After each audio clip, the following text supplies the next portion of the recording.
Prezados irmãos e irmãs, satisfação em reencontrarmos em mais uma atividade do atendimento fraterno da Casa de Miramês. E a temática de hoje será o cisco e a trave.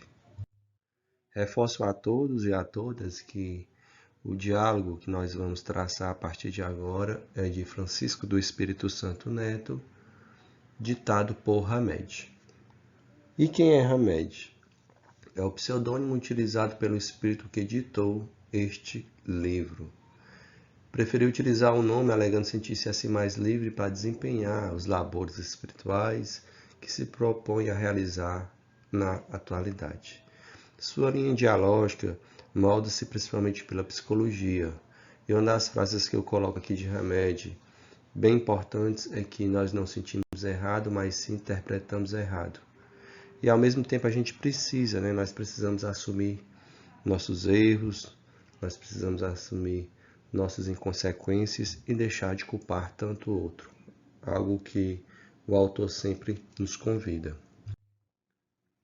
O capítulo 10, item 9 do Evangelho segundo o Espiritismo complementa o que o autor quer nos repassar quando diz o seguinte: porque vedes um arqueiro no olho do vosso irmão, vós que não vedes uma trave no vosso olho?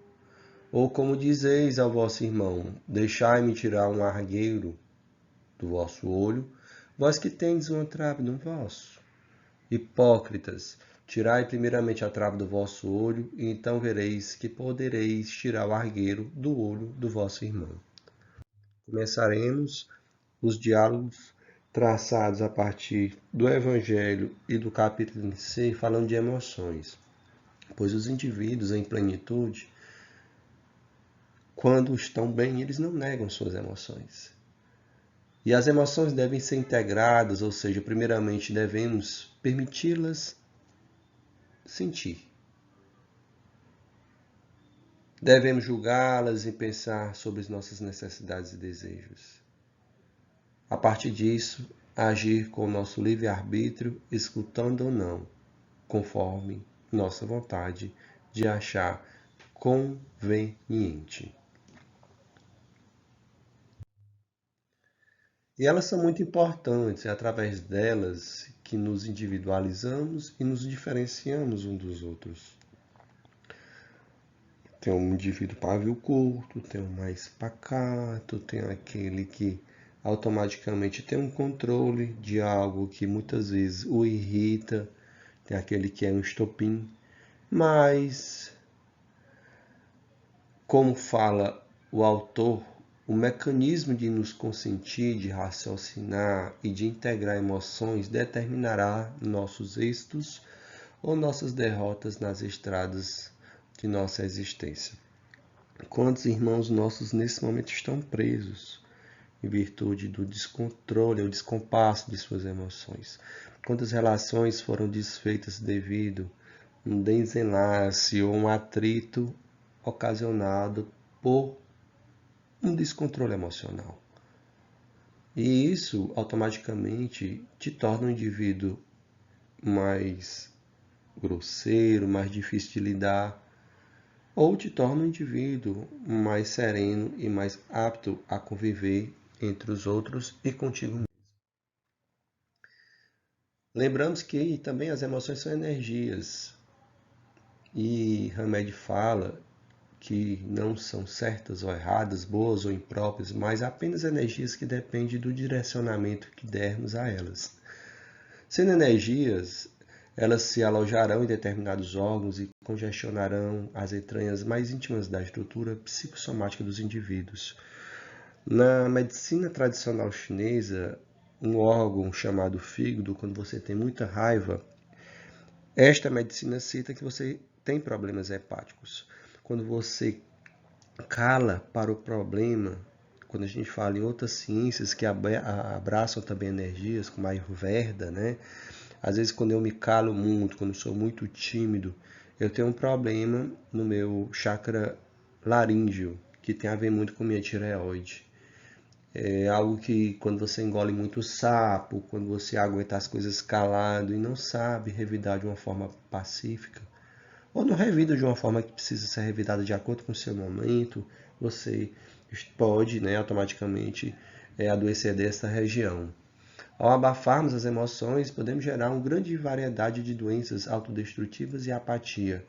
E quando a gente não está bem, estamos apáticos, as pessoas se afastam da gente. Um autor que eu tenho muito respeito, que é o Adalberto Barreto, ele sempre fala: quando a boca cala, o corpo fala, e quando a boca fala, o corpo sara.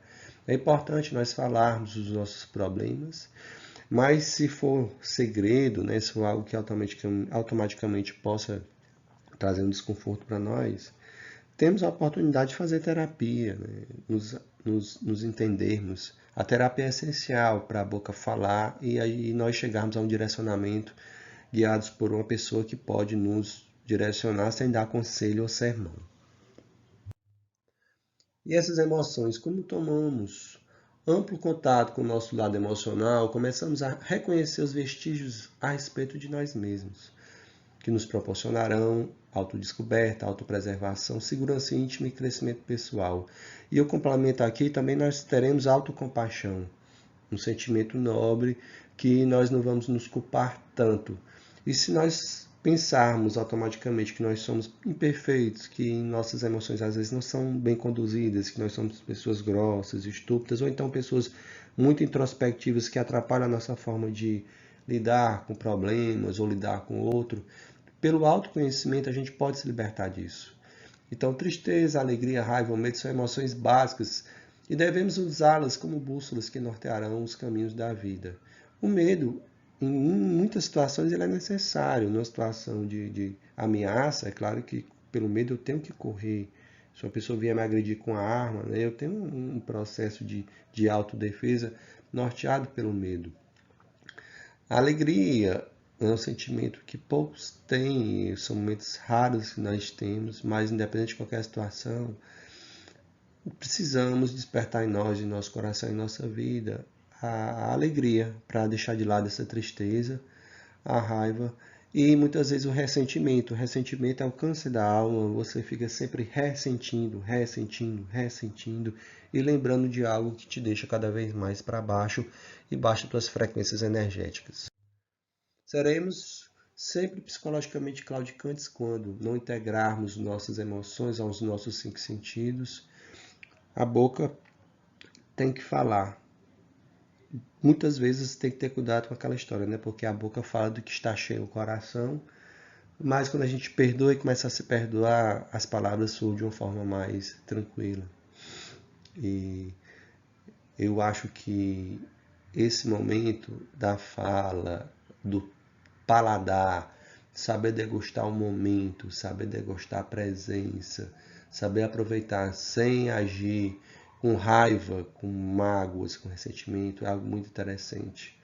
Outro exemplo é o tato, né? O abraçar o outro, tocar. O ato de tocar é muito importante porque a gente tem a certeza que nós não estamos sós. No Covid, nós não tivemos muito toque. Pode ser esse um dos motivos de muitas mortes e separações.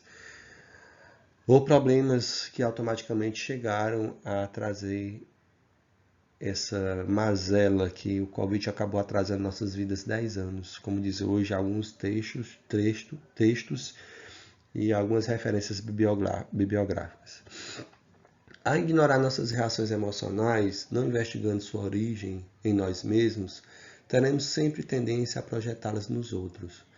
E se eu não me conheço, se eu não autoavalio, se eu sempre me blindo, né, fico me achando de coitadinho, porque hoje a tendência é realmente a gente culpar o outro, nunca aceitar nossos erros, nossas imperfeições, sermos covardes. E eu acho que esse orgulho, essa vaidade que nos cerca, a gente tem que deixar de lado, tentando sempre refletir o amor e os ensinamentos de Jesus Cristo, tendo humildade, serenidade e prática do bem em nossas vidas. E ele fala aqui da projeção, que é uma tendência que certos indivíduos têm de atribuir falhas ou erros a outras coisas ou pessoas, não enxergando e não admitindo como sendo suas.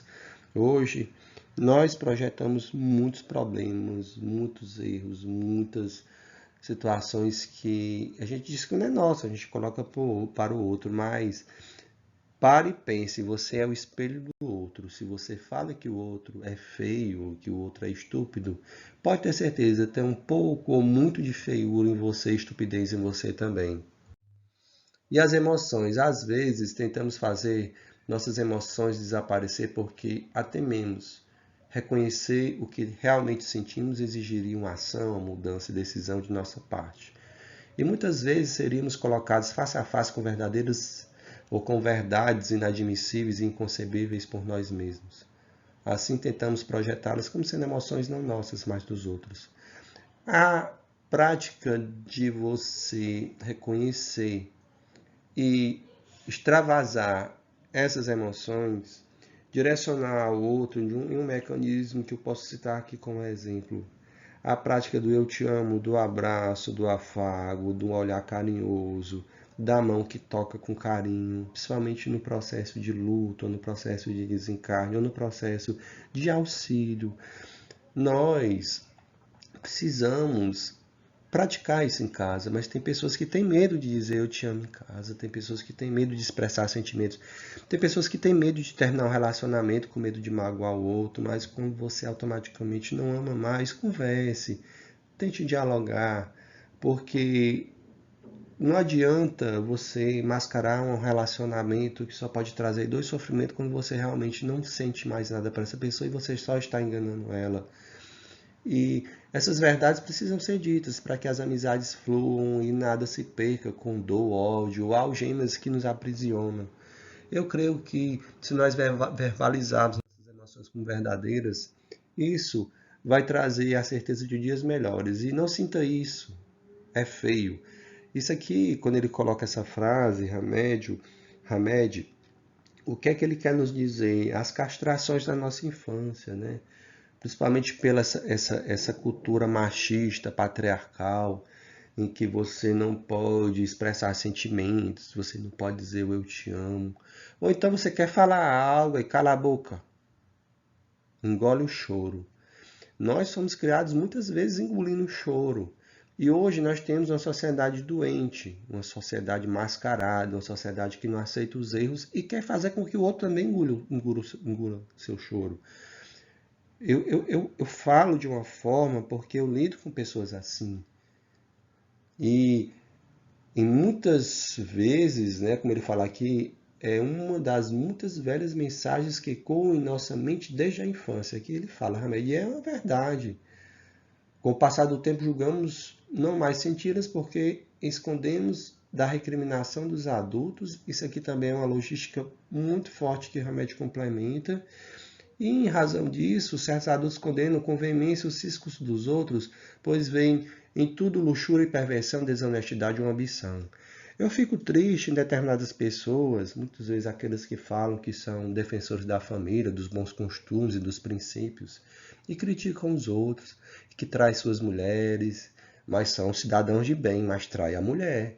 Eu fico muito preocupado com muitas pessoas que são críticos de determinadas situações. Digamos, o espiritismo ele é contra o aborto, mas tem pessoas, né, que, em termos de ser um cidadão de bem, defensor da família, fala dessa forma em outro sentido, mas fez muita gente abortar. Conheço muitos, muitos mesmo, aquelas pessoas mascaradas que ficam castrando o outro, culpando o outro pela roupa que veste, pela opção que ela quer com relação à sua sexualidade. Meu povo, olha, vamos deixar as pessoas serem felizes do jeito que elas são, do jeito que elas querem. Deixem elas expressar os sentimentos, as emoções que elas sentem. Isso é algo que a gente não pode mudar, ninguém muda o outro. O outro é o outro, você é você. Quem é você para julgar o outro? E eu vejo muitas vezes gente julgando a homossexualidade e que pratica a homossexualidade escondida da mulher. Tem muitos, só o que tem. Então, olha, eu peço assim veemente que a gente faça uma autoobservação, uma autocrítica e perceba o quanto a gente está maltratando pessoas pelas nossas críticas destrutivas, afastando em nome de política, né? Uma política muito perversa, uma política muito cruel, essa que a gente vai enfrentar agora, que é a política do ódio, no qual a gente não perdoa, a gente só critica, e nós queremos sempre ser os certos da história. E não tem um lado certo. Do lado de lá, quando nós desencarnarmos, é que a gente vai ver quem está certo neste quesito. E na indagação, ou como dizeis o vosso irmão, deixai-me tirar um argueiro do vosso olho, vós que tendes um trago no vosso. Jesus reconhecia a universalidade desse processo psicológico, a projeção. Asseverava a necessidade da busca de si mesmo para não transferirmos nossos traços de personalidades conhecidas às coisas, às situações e aos outros. E não nos inspirava um mergulho em nossa própria intimidade. Ele nos inspirava um mergulho em nossa própria intimidade. Quero corrigir essa fala para enxergarmos nosso lado obscuro, que são as nossas sombras. Então, vou repetir novamente esta última frase, que ele nos inspirava um mergulho em nossa própria intimidade para enxergarmos o nosso lado obscuro, que são nossas sombras. Que atire a primeira pedra que não tem, né, nenhum pecado. Jesus, é interessante que ele expressou seus sentimentos, transmitiu amor numa coletividade, nunca julgou de uma forma destrutiva ninguém, sempre esteve do lado dos mais oprimidos, sempre apoiou, independente das escolhas, mas ele sempre dialogava de uma forma não punitiva. Nós precisamos entender estas reflexões. E muitas vezes me causa espanto a forma como nós tratamos os outros, em nome de Deus e em nome de Jesus. As condutas alheias que mais nos irritam são aquelas que nós não admitimos estar em nós mesmos. Os outros nos servem de espelho para que realmente possamos nos reconhecer. Então, se você está irritado com algo que o outro está lhe colocando em termos de gesto, de roupa, de atitudes, é porque tem em você. Isso é uma coisa certa e clara. Quem vê, trabalha, visualiza, tem uma mediunidade, tem um senso sensitivo, tem um processo de humildade, capta bem essa informação que eu estou dizendo. E sempre nós falamos nos nossos encontros que os outros nos servem de espelho para que realmente possamos nos reconhecer. Se você acha que o outro é realmente uma pessoa dessa forma, como você acha, é um pouco de você que você também está falando, que você está agindo, que você está refletindo ou gerando um seu autoentendimento. E a observação importante, dedicar uma das 7 noites da semana ao culto ao Evangelho no lar, a fim de que Jesus possa pernoitar na nossa casa. E não só à noite, né? Pode ser tarde, manhã, o horário que você quiser fazer. Então prepare a mesa, coloca água pura, abre o Evangelho, estende a mensagem de fé, enlaçando a família em oração, que Jesus virá em visita. A prática do Evangelho no lar é essencial para o seu tratamento. É importante que você pratique o Evangelho no lar, se entenda, se compreenda, e ao mesmo tempo ter a certeza de que o auto-melhoramento vai surgir no teu eu. E aquele cisco, certo, que foi dito aqui, e aquela trave, porque uma trave é uma coluna, não é uma coluna, é uma madeira grande que segura uma estrutura de telhas, né? A trave é isso. Essa trave que está também no nosso olho, certo? É que a gente consegue tirar, porque essa trave ela vem muito de gerações passadas, que foi passado de geração em geração. E se nós quisermos, nós podemos tirar isso de nossas vidas e passar para gerações futuras somente coisas boas, somente ensinamentos bons, de reflexão, de entendimento, de não enganar os nossos sentimentos e automaticamente tentar nos modificar com emoções puras e nobres, deixando de lado tudo que nos atrapalha e nos atrasa em termos de evolução espiritual. Lembro, onde houver ódio, que leve o amor, onde houver tristeza, que nós tenhamos alegria. Isso é que a gente também sempre pede quando nós terminamos o nosso verbo. E a esperança deve fazer parte de nós. Nós precisamos automaticamente nos entender e nos perceber. Hoje eu estou falando sem música porque eu estou com dificuldade de gravar, porque os autores das músicas estão proibindo que eu publique o trecho com devidos direitos autorais. Independente de qualquer situação, o que vale é a mensagem que está sendo dada agora para vocês. E eu desejo paz, serenidade, amor, luz e a certeza de dias melhores hoje e sempre. Que assim seja.